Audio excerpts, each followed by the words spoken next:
historinë e Europës lindore, represionin ndaj fesë ishte i zakonshëm në regjimet komuniste, por Shqipëria shkoi më tej se çdo vend tjetër.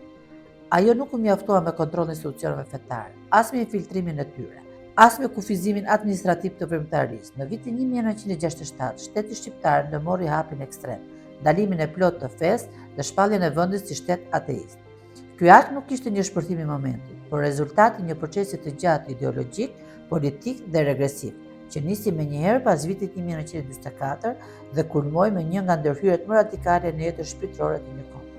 Në krye të këtij projekti qëndronte udhëheqësi komunist Enver Hoxha, i cili e konsideronte fenë si një mbetje të së kaluarit, një pengesë për ndërtimin e socializmit dhe një koncernim për pushtetin absolut të Partisë së Punës. Për regjimin, feja nuk ishte vetëm çështje besimi personal.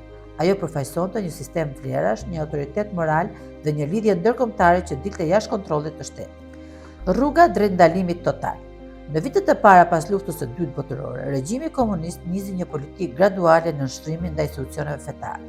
Kleri u vu në survejim të vazhdueshëm nga sigurimi i shtetit. Çdo predikim që interpretohej si kritik ndaj pushtetit konsiderohej agitacion dhe propagandë.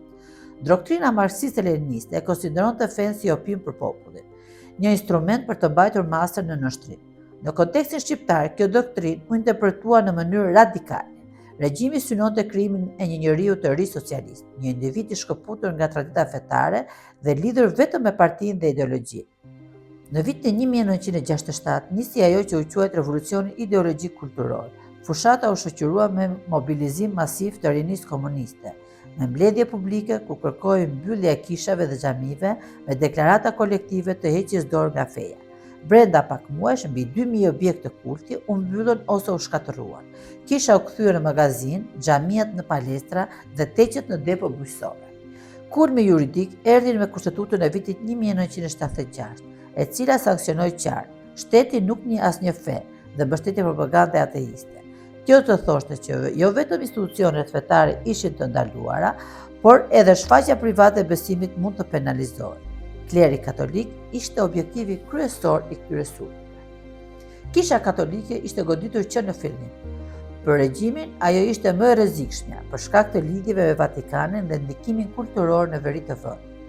Një nga figurat më të njohura ishte Anton Harapi, franceskan, filozof dhe predikues.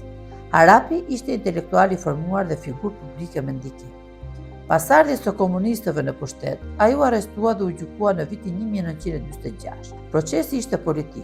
Akuzat për bashkëpunim me pushtuesit shërbyen si justifikim për eliminimin e tij. Ekzekutimi i Harapit ishte sinjal i qartë. Regjimi nuk do të toleronte asnjë autoritet moral të pavarur. Një tjetër figurë simbolike ishte Shtjefën Kurti.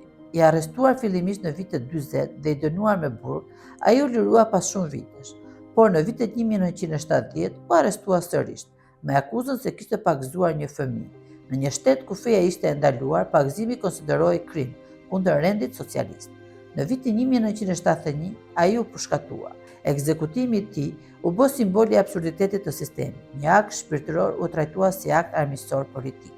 Dhjetra priftërinj të tjerë u dënuan me burgime të gjata. Shumë prej tyre vdiqën në qeli, pa gjyq të drejtë dhe pa varr të njohur. Në qendër të sulmeve ishte edhe kleri musliman dhe katolik.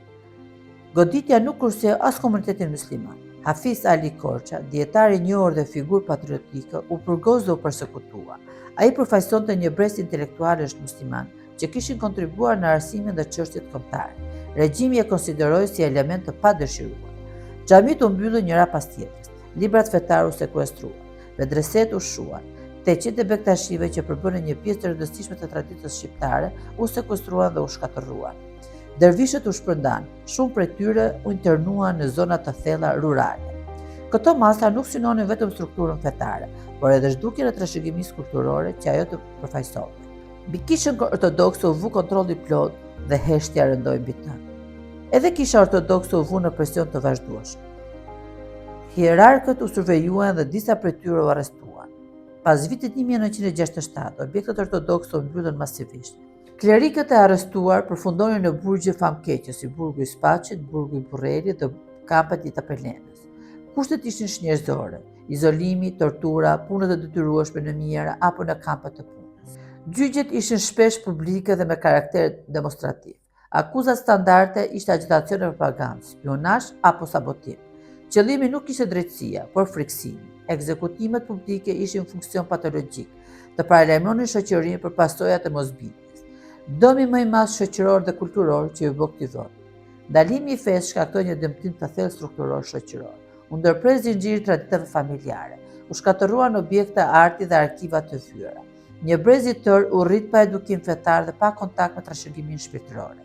Feja nuk u zhduk plotësisht, ajo u zhvendos në heshtje. Familjet ruanin fshehura simbolet fetare. Lutjet bëheshin në shtëpi në mënyrë të fshehtë, por frika ishte e përhershme. Me kthimin e lirisë dhe demokracisë, gjërat ndryshuan.